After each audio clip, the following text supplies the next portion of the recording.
Okay hi everyone. सो आज हमें HCV के कुछ क्वेश्चन से डिस्कस करना है। So let's figure shows three transparent media of refractive indices mu1 mu2 and mu3. A point object O is placed in the medium mu2. If the entire medium on the right of the spherical surface has a refractive index mu1, the image forms at O dash. If this entire medium has a refractive index mu3, the image forms at O double dash. In the situation shown, fine. सो देखो ये diagram आपको given है। पहले हम बात करते हैं question क्या कह रहा है। देखो क्वेश्चन में हमारे पास एक स्फेरिकल सरफेस है। इस तरह से आपके पास एक स्फेरिकल सरफेस है एंड इस तरह से ये हम इसकी एक्सिस ड्रॉ कर लेते हैं, राइट। एंड आपके पास यहाँ पे एक पॉइंट ऑब्जेक्ट है ओ। लेफ्ट हैंड साइड में जो मीडियम है उसका रिफ्रैक्टिव इंडेक्स है mu2। राइट हैंड साइड में जो मीडियम है उसका रिफ्रैक्टिव इंडेक्स अगर हम mu1 लेते हैं, देन जो इमेज बनेगी वो बनेगी ओ डैश पे।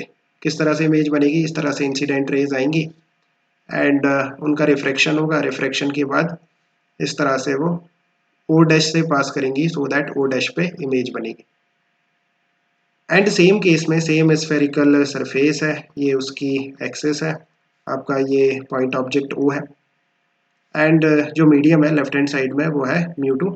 अगर हम राइट हैंड साइड के मीडियम को चेंज कर देते हैं, है ना, राइट हैंड साइड में अब जो मीडियम है पहले mu1 था, अब हमने mu3 ले लिया। बेसिकली ऐसा मीडियम जिसका रिफ्रैक्टिव इंडेक्स mu3 है।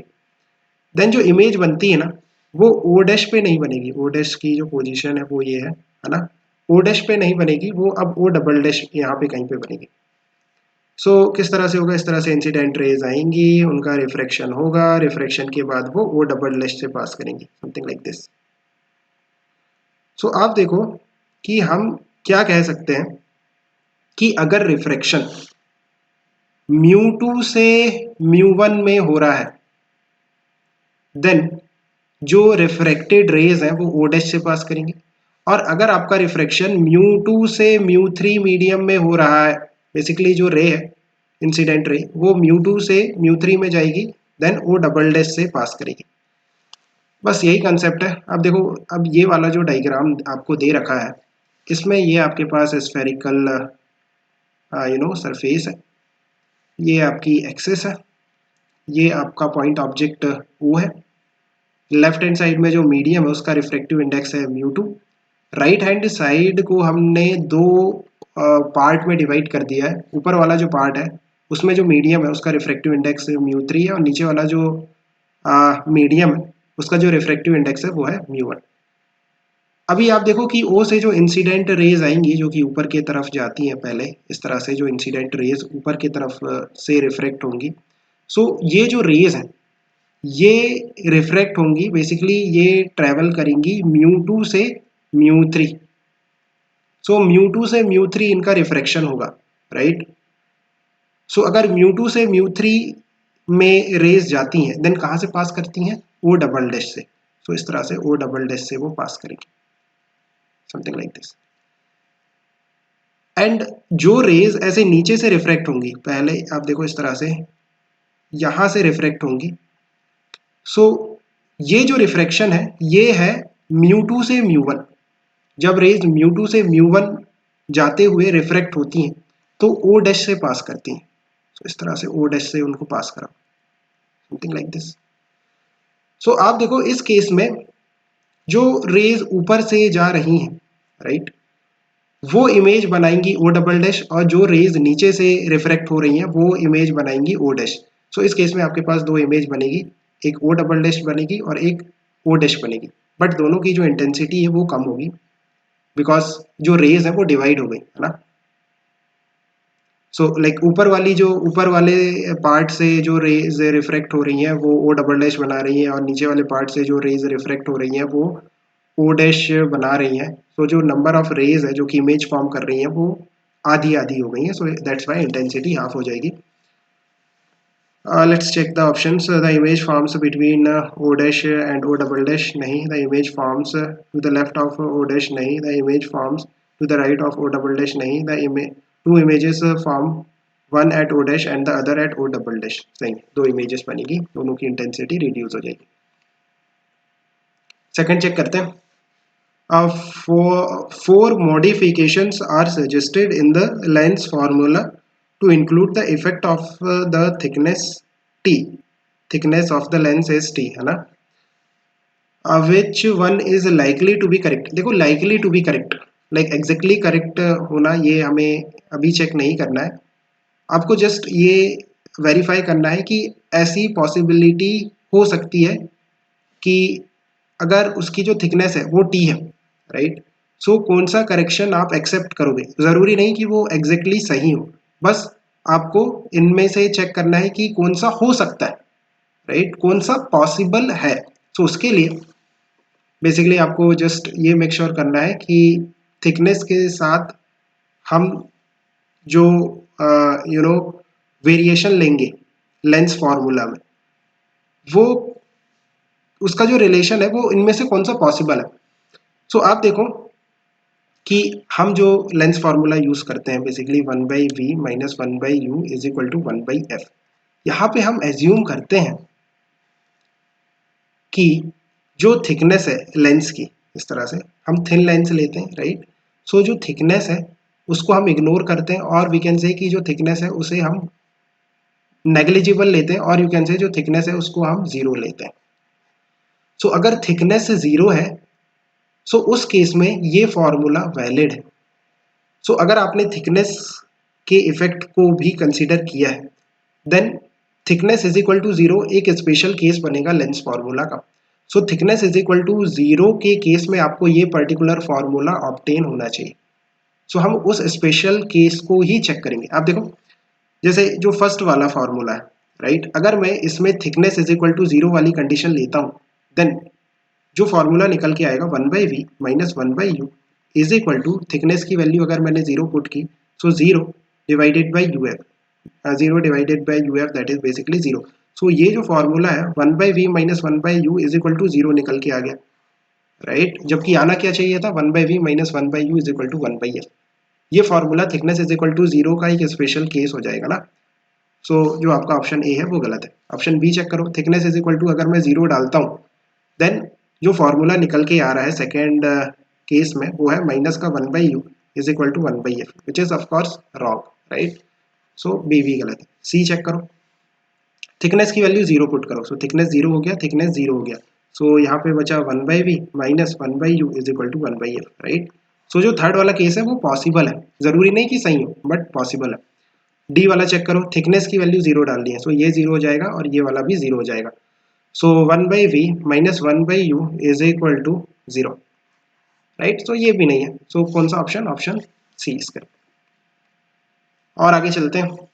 अ double convex lens has to surfaces of equal radii r and refractive index 1.5 we have.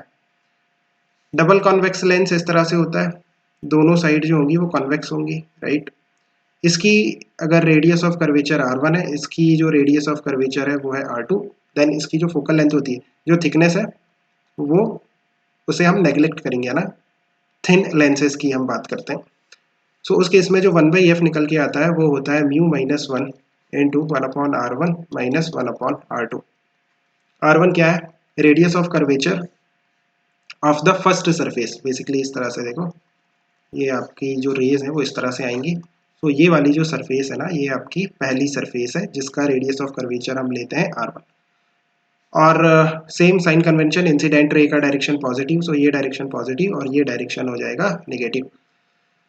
So 1/f focal length is equal to mu minus 1. Mu की value कितनी है 1.5. 1.5 minus 1 that will be 0.5. 1/r1. अब देखो ये वाली जो surface है इसका जो रेडियस ऑफ कर्वेचर है वो तो पॉजिटिव डायरेक्शन में, इस डायरेक्शन में होगा, राइट. और वो है r1 और दोनों सेम है, दोनों r है ना. सो दोनों को आप r ले लो, ये भी r है और ये भी r है. सो 1/r माइनस 1/r2. r2 देखो जो सेकेंड वाली सरफेस है उसका रेडियस ऑफ कर्वेचर. नाउ ये जो सेकेंड वाली सरफेस है इसका जो रेडियस ऑफ कर्वेचर होगा वो देखो नेगेटिव डायरेक्शन में आएगा. इस ये जो सेकेंड वाली सरफेस है ये वाली, इसका जो रेडियस ऑफ कर्वेचर आएगा वो इस डायरेक्शन में आएगा, राइट, जो कि नेगेटिव आर डायरेक्शन है. So it will be minus of r. So minus of r. So यहाँ से आप देखो जो निकल के आ रहा है 1/f is equal to 0.5 1/r minus minus of 1/r, so ये माइनस माइनस का प्लस हो जाएगा, so 1/r plus 1/r that is 2/r, so 0.5 into 2 that will be 1, so 1/f is equal to 1/r, और you can say f की जो value आएगी वो r के बराबर आएगी, so f is equal to r, option B सही है, राइट। ओके आगे चलते हैं। A point source of light is placed at a distance 2f from a converging lens of focal length f. The intensity on the other side of the lens is maximum at a distance. Okay. सो आप देखो हमारे पास एक convex lens है, right, converging lens है, इस तरह से converging lens बना लेते हैं, ये इसकी प्रिंसिपल एक्सिस है, एंड जो आपका पॉइंट सोर्स है वो कितने डिस्टेंस पे रखा हुआ है, 2f पे रखा हुआ है, ये आपका सोर्स है ओ। सो इमेज कहाँ पे बनेगी, ऑफ कोर्स 2f पे बनेगी यहाँ से, राइट, ये एक स्पेशल केस है, अगर आप 2f पे ऑब्जेक्ट रखते हो देन 2f पे इमेज बनती है। रे डायग्राम कुछ इस तरह से बनेगा, ये इंसिडेंट रेज है, ये जाएंगी और इस तरह से रिफ्रैक्ट होने के बाद 2f से पास करती हैं, something like this, right. Like अगर आपको ये नहीं आता देन आप v निकाल भी सकते हो, v is equal to U F divided by U plus F, इस फॉर्मूले से। यहाँ पे u की वैल्यू कितनी हो जाएगी, -2f, बिकॉज ये जो डिस्टेंस है ये 2f है, ऑब्जेक्ट का लोकेशन, और ये नेगेटिव डायरेक्शन में, और ये वाला जो डायरेक्शन है ये पॉजिटिव है। u की वैल्यू -2f और f की जो वैल्यू है वो तो f ही होगी, राइट, प्लस f। सो आप देखो u की वैल्यू -2f पुट करो, u की वैल्यू -2f इंटू f की value f divided by u की वैल्यू -2f प्लस f, सो ये हो जाएगा -2f² डिवाइडेड बाय माइनस का f, सो माइनस से माइनस कैंसिल, f से f कैंसिल, सो जो v का वैल्यू आ रहा है वो 2f आ रहा है, ये आपका जो v है वो 2f के बराबर, राइट। सो आप देखो कि मैक्सिमम इंटेंसिटी कहाँ पे होगी, जहाँ पे इमेज बनेगी, राइट, जहाँ पे बेसिकली आपकी इमेज फॉर्म होती है वहाँ पे मैक्सिमम इंटेंसिटी होगी इस प्रिंसिपल एक्सिस पे। सो क्वेश्चन क्या कह रहा है, the intensity on the other side means जहाँ पे आपका ऑब्जेक्ट रखा है ना उसके opposite side, basically right hand side की बात कर रहा है, लेंस के राइट हैंड साइड में जो इंटेंसिटी है वो कहाँ पे मैक्सिमम है, जहाँ पे आपकी इमेज बन रही है। ऑफकोर्स आप देखो जो रिफ्रैक्टेड रेज है, रिफ्रैक्शन के बाद इमेज की लोकेशन से पास करेंगे, सो ऑफकोर्स जहाँ पे इमेज फॉर्म हो रही है वहाँ पे जो इंटेंसिटी है, सारी जो लाइन्स है ना, रिफ्रैक्शन के बाद वहाँ पे जाके कन्वर्ज हो रही, सो वहाँ पे जो इंटेंसिटी है वो मैक्सिमम होगी। बहुत फर्जी क्वेश्चन है, so answer will be 2f। Okay, so ये वाला चेक करते हैं। A parallel beam of light is incident on a converging lens parallel to its principal axis. As one moves away from the lens on the other side of on its principal axis, the intensity of light. Okay. So देखो parallel beam of light है और converging lens है और principal axis के parallel है जो lights हैं, rays है, right, and away from the lens on the side other side the principal axis the intensity of light, इस तरह से। ये आपके पास कॉन्वेक्स लेंस है, ये आपके पास प्रिंसिपल एक्सिस है, राइट, जो इंसिडेंट रेज है वो प्रिंसिपल एक्सिस के पैरेलल है, something like this. What will happen, अब देखो जो इंसिडेंट रेज है अगर वो प्रिंसिपल एक्सिस के पैरेलल है देन वो कहाँ पे कन्वर्ज होंगी, फोकस पे जाके, इस कॉन्वेक्स लेंस के फोकस पे इस तरह से जाके कन्वर्ज होंगी और फिर इस तरह से आगे निकल जाएंगी, समथिंग लाइक दिस, राइट। सो आप देखो कि अगर हम प्रिंसिपल एक्सिस के अलोंग मूव करते, अदर साइड मीन्स आपका जो राइट हैंड साइड है, बेसिकली जहाँ से रेज आ रही है उसका अपोजिट साइड है ना, सो राइट हैंड साइड की अगर हम बात करते हैं, अगर आप प्रिंसिपल एक्सिस पे मूव करते हो पोल से, बेसिकली आप अगर दूसरे तरफ मूव करना स्टार्ट करते हो, सो देखो जैसे जैसे रेस कन्वर्ज होंगी जो इंटेंसिटी है वो इंक्रीज होगी, पोल से लेकर के फोकस तक आप जैसे जैसे जाओगे आगे। सो आप देखो कि अगर मैं यहाँ पे एक एरिया लेता हूँ देन आप इंटेंसिटी इस तरह से भी फाइंड आउट कर सकते हो, intensity is equal to number of rays, basically power होता है बट जो पावर होगा वो नंबर ऑफ रेज के प्रोपोर्शनल ही होगा। सो आप number of rays divided by area.